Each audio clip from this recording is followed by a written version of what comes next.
Hello बच्चों, कैसे हो? आज हम स्टार्ट करेंगे चैप्टर 14 जो कि है कॉन्ग्रुएंस ऑफ ट्रायंगल्स। बोर्ड पे देख सकते हैं आप कि चैप्टर 7 की जो कोल्डवा की मैथ्स की बुक है उससे हम ये चैप्टर ले रहे हैं। तो एक इस कमेंट मिला था चैनल पे कि सर चैप्टर 14 डाल दीजिए, और रियली मुझे बहुत अच्छा लगा, अच्छा फील हुआ कि बच्चे डिमांड कर रहे हैं अलग अलग चैप्टर्स की और डिफरेंट टॉपिक्स की भी। ठीक है, दूसरी बात कि ये चैनल बच्चों आपका है, आपको ही ग्रो करना है। तो इसके लिए आपको क्या करना है, वीडियोस को ज्यादा से ज्यादा शेयर करना है और चैनल को सब्सक्राइब करना है। ठीक है, तो हम अपने इस चैनल को आगे बढ़ाते हैं और बहुत दिनों बाद में मैं ये वीडियो शूट कर रहा हूँ। ठीक है, तो स्टार्ट करते हैं हम चैप्टर 14 कॉन्ग्रुएंस ऑफ ट्रायंगल से। देखिए कॉन्ग्रुएंस का मतलब क्या होता है, जैसे कि आप बोर्ड पे देख रहे हैं कॉन्ग्रुएंस ऑफ ट्रायंगल्स। कॉन्ग्रुएंस का मतलब होता है ऐसे कोई भी दो फिगर्स, है ना, हम दो फिगर्स को कंपेयर करेंगे जिनकी शेप सेम हो और जिनकी साइज भी इक्वल हो। फॉर एग्जांपल, सबसे अच्छा एग्जांपल क्या होगा कि आपकी जो 7th क्लास की कोल्डवा की मैथ्स बुक है, अपनी क्लास की सारी बुक्स कलेक्ट कर लीजिए। ठीक है, तो फॉर एग्जांपल हम दो बुक कलेक्ट करते हैं, एक बार दो बुक कलेक्ट करें, एक के ऊपर एक हम रखेंगे। ठीक है, जैसे अपने टेबल पर यहाँ हम कहते हैं इसको सुपर इम्पोज करना। तो जैसा आप देखते हैं कि जैसे हम एक बुक पर दूसरी बुक रखते हैं, मीन्स सेम मैथ्स की कोल्डवा की बुक, तो वो उस नीचे वाली बुक को एग्जैक्टली कवर कर लेती है। ठीक है, अगर आप हिस्ट्री की या हिंदी की बुक लेंगे तो दोनों की साइज इक्वल नहीं होगी, बट दोनों की शेप इक्वल है, यानी सेम है। शेप कौन सी है? रेक्टेंगुलर। ठीक है, तो शेप सेम होने के साथ ही साइज भी सेम होनी जरूरी है। दूसरा एग्जांपल हम लेते हैं करेंसी नोट्स का या कॉइन्स का ले सकते हैं। फॉर एग्जांपल जैसे 100 का नोट है, तो 100 के सारे नोट एक के ऊपर एक रखकर स्टैक बनाए तो एक दूसरे को अच्छे से कवर करेंगे, सारी एजेस और सारे कॉर्नर। बट उसी के साथ अगर ₹10 का नोट लें या ₹2000 का लें तो उसकी साइज इक्वल नहीं होगी। ठीक है, अब हम इसकी डेफिनेशन देखते हैं। देखो कॉन्ग्रुएंस फिगर की डेफिनेशन क्या होती है, मैं इसको शॉर्ट में लिख रहा हूं, two figures are congruent if their shape is same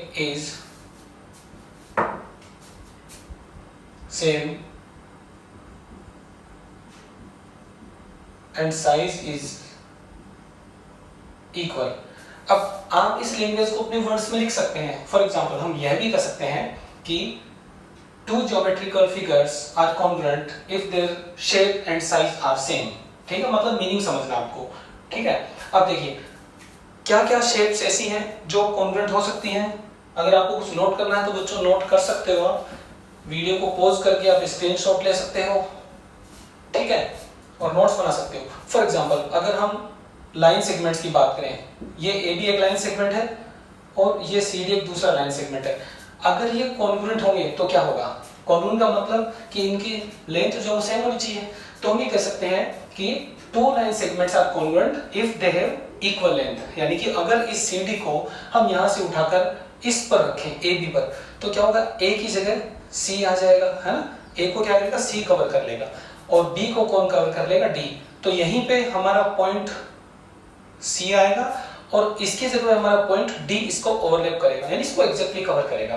तो ये तो होगा कॉन्ग्रुएंस ऑफ लाइन सेगमेंट। दूसरी बात, अगर हम सर्कल की बात करें, सपोज ये सर्कल हम ले, तो दो सर्कल कॉन्ग्रुएंट कब होते हैं? तभी होते हैं जब उनकी रेडियस इक्वल होती है। दूसरा कोई क्राइटेरिया नहीं है, बिकॉज सर्कल की साइज किस पे डिपेंड करती है? रेडियस पर, राइट। अगर हम सर्कल का एरिया निकालें या उसकी सर्कमफ्रेंस निकालें तो सिर्फ एक ही पैरामीटर है जिस पे डिपेंड करता है, वो है रेडियस। अगर रेडियस छोटी है तो सर्कल छोटा होगा, और रेडियस अगर बड़ी है यानी बिगर है तो सर्कल भी बिगर होगा। इस तरह से अगर मान लें इस सर्कल को हमने इस पर इस तरह से सुपर इम्पोज किया तो क्या होगा? अगर इनकी रेडियस इक्वल है तो ये सर्कल इस फर्स्ट सर्कल को एग्जैक्टली कवर करेगा, यानी इसको ढक लेगा, तो ये हमें दिखाई नहीं देगा। ठीक है ना। या फिर इसको हम इसके ऊपर अगर सुपर इम्पोज करें तो ये इसको भी अच्छे से कवर कर लेगा। इस तरह से बच्चों हम पढ़ते हैं कॉन्ग्रुएंस ऑफ फिगर्स। अब देखिए अपनी बुक में क्या है, अपनी बुक में ट्राइंगल्स पर है, मतलब जो चैप्टर है वो ट्राइंगल्स पर है और कॉन्ग्रुएंस को अप्लाई करना है ट्राइंगल्स के ऊपर। ठीक है, तो चैप्टर का नाम है कॉन्ग्रुएंस ऑफ ट्राइंगल्स। वैसे किसी भी शेप के साथ हम ये रूल अप्लाई कर सकते हैं। दो क्वाड्रिलेटरल हो सकते हैं, दो पेंटागन हो सकते हैं, दो हेक्सागन हो सकते हैं, कोई भी शेप हो सकती है। तो अल्टीमेटली आपको क्या ध्यान रखना है कि दो फिगर तभी कॉन्ग्रुएंट होंगे जब उनकी शेप सेम होगी और उनकी साइज भी इक्वल होगी। इसका मतलब कि अगर हम एक बार ये माने कि क्या ऐसा हो सकता है कि हम एक ट्राइंगल और एक सर्कल लें और उनकी कॉन्ग्रुएंस को स्टडी करें। ठीक है, डायग्राम हम दोबारा बनाते हैं। मान लीजिए हमने एक ट्राइंगल लिया और एक सर्कल लिया, तो यहाँ पर बच्चा कंसेप्ट अप्लाई होता ही नहीं, हो ही नहीं सकता। क्यों?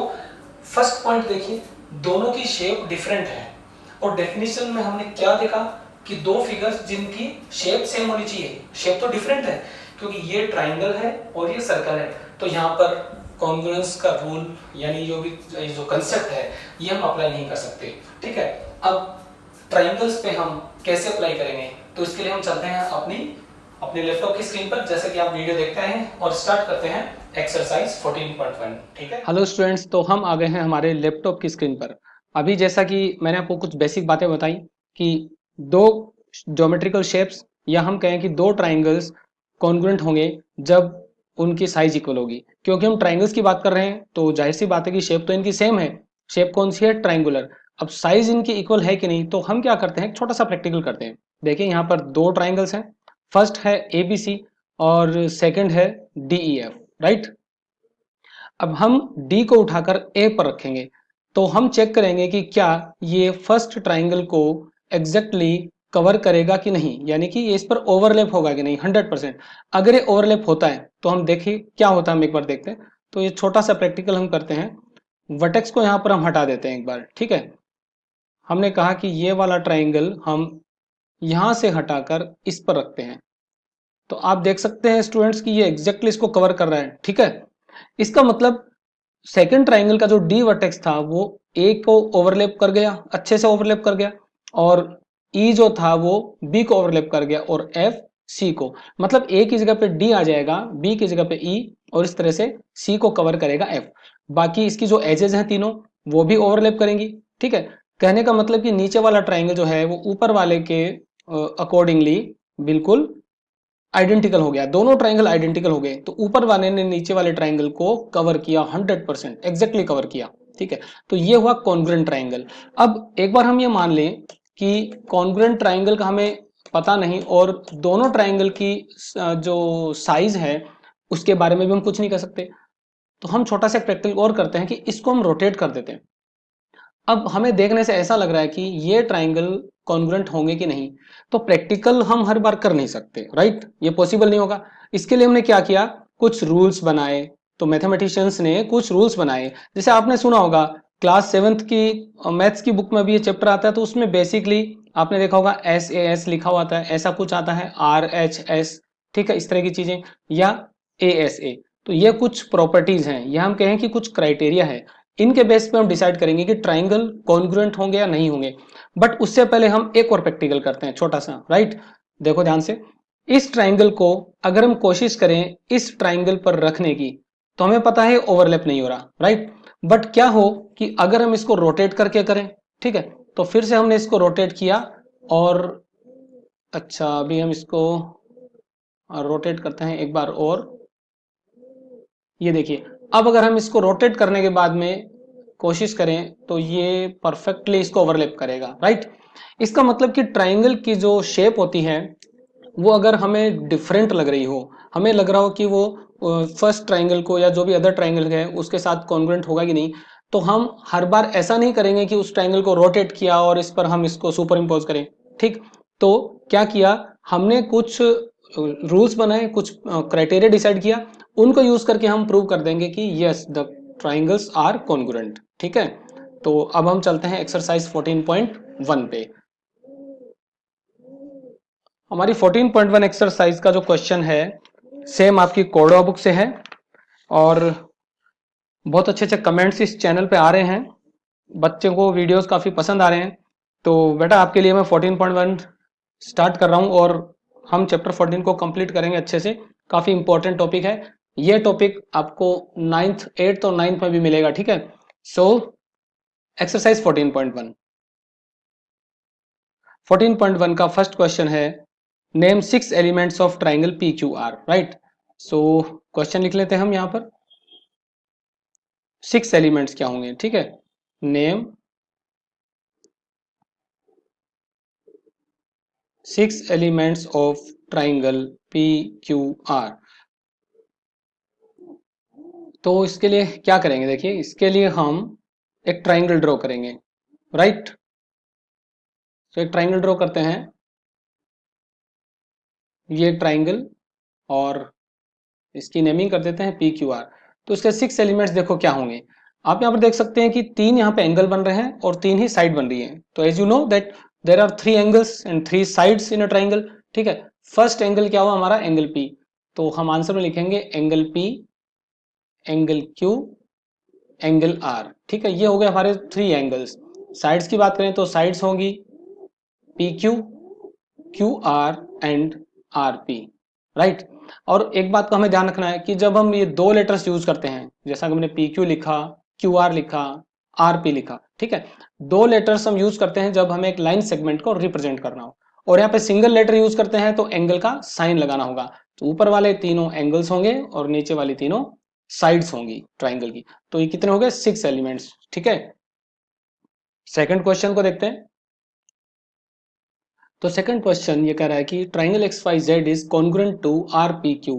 देखिए ये जो सिंबल है ना, ये दोनों ट्राइंगल्स के बीच में ये वाला सिंबल होता है कॉन्ग्रुएंट का, यानी कि दो इक्वल साइन होंगे और ऊपर छोटा सा ये एक कर्व लाइन होगी इस तरह से। ये सिंबल हमें यूज करना है।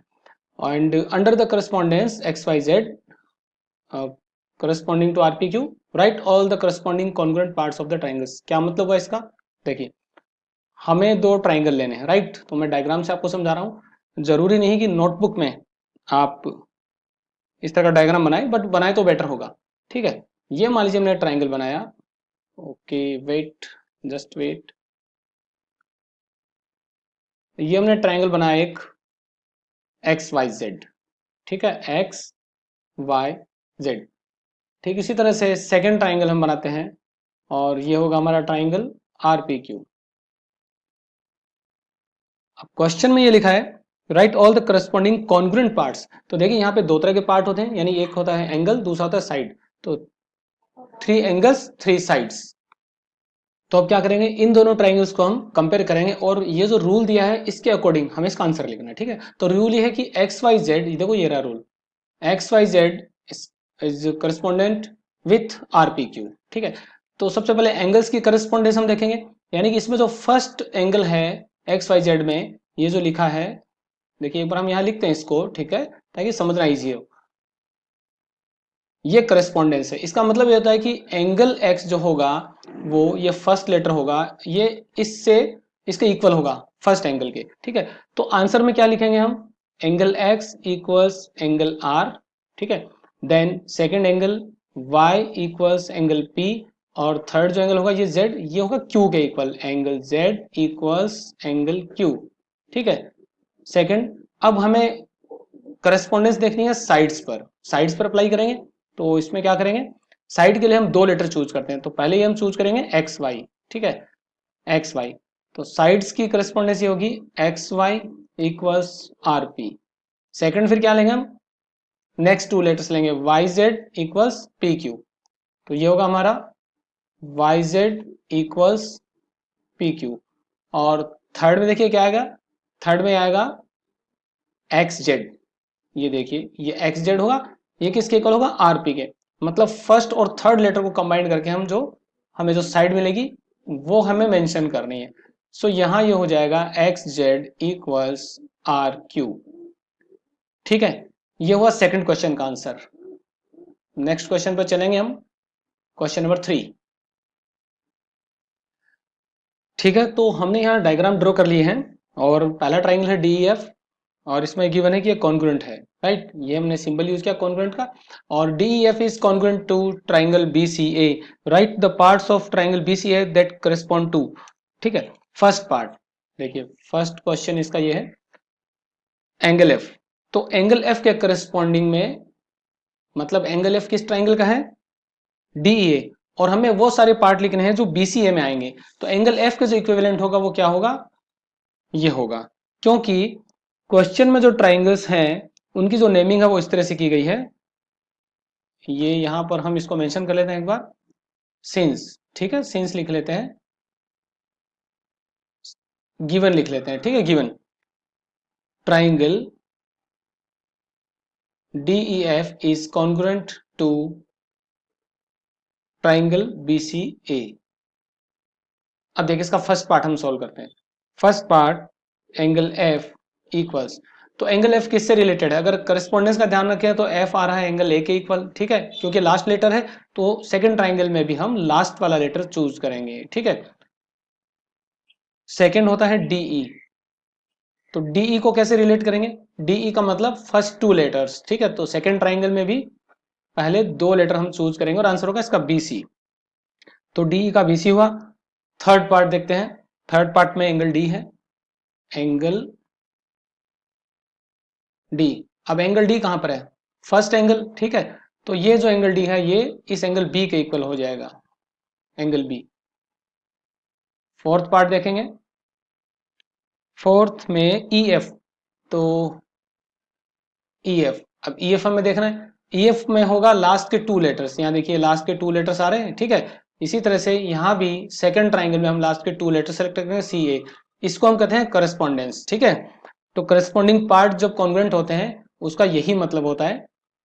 यह हम कह सकते हैं, एक समझने का तरीका है, ठीक है, जो जैसा भी हम डेवलप करें कि सेम पोजीशन पे जो अल्फाबेट्स आ रहे हैं वो करस्पॉन्डेंस में होंगे और वो इक्वल होंगे सेम पोजीशन पे, ठीक है।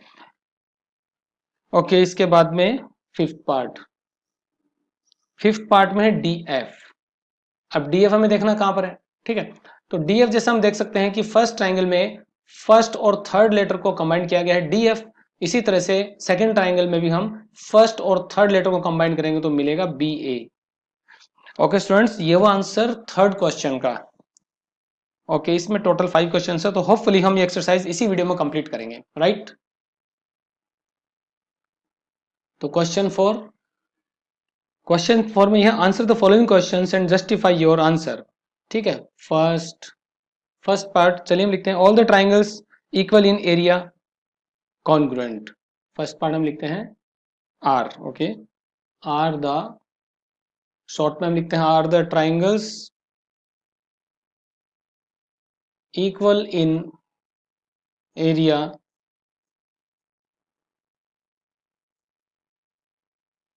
Congruent.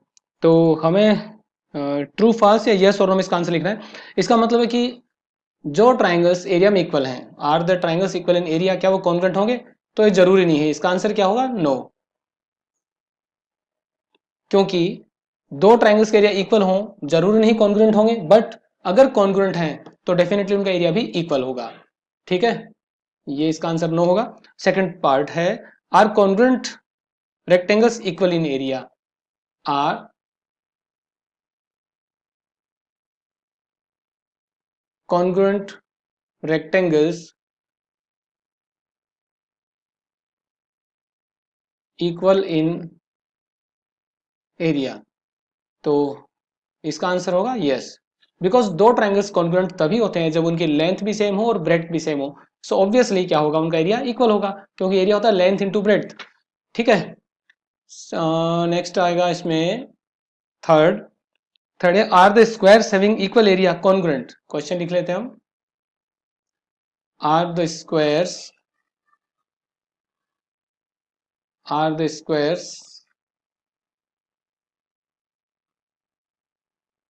having equal area, squares having equal area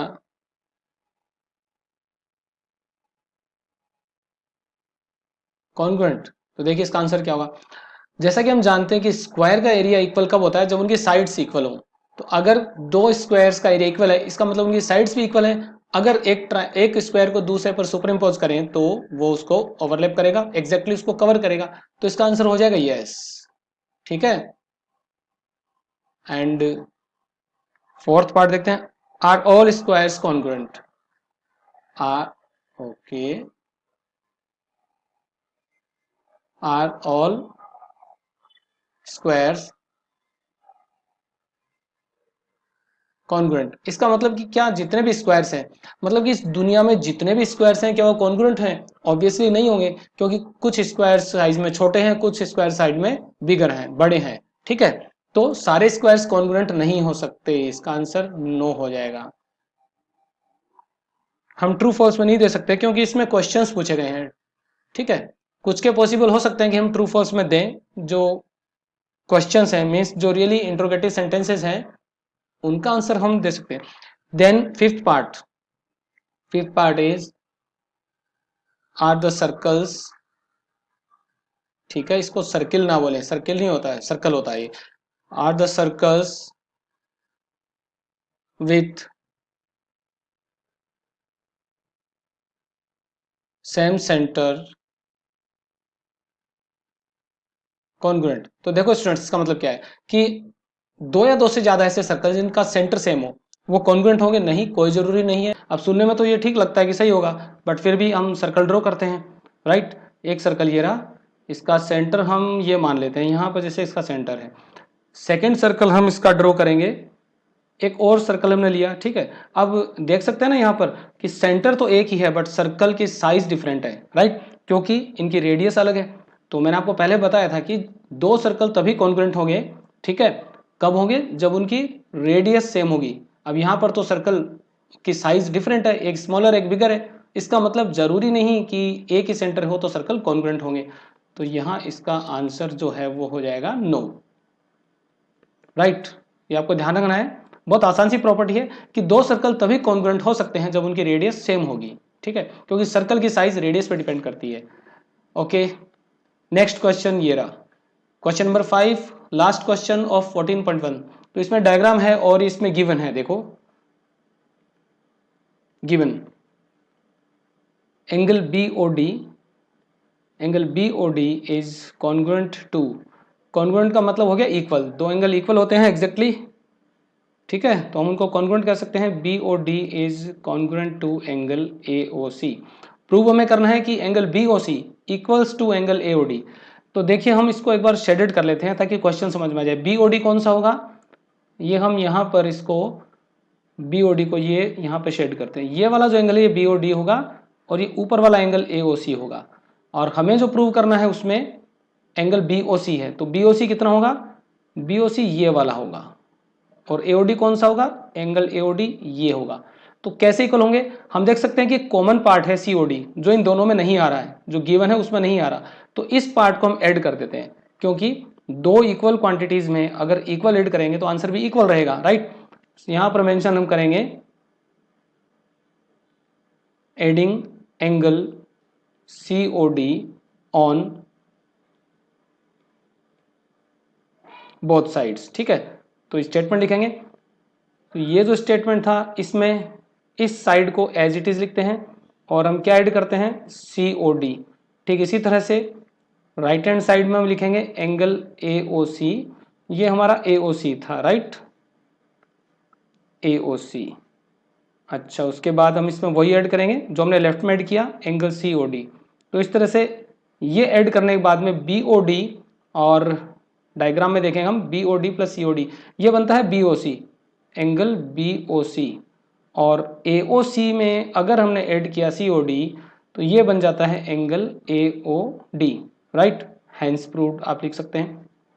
तो आपने देखा स्टूडेंट्स ये एक्सरसाइज काफ़ी इजी थी।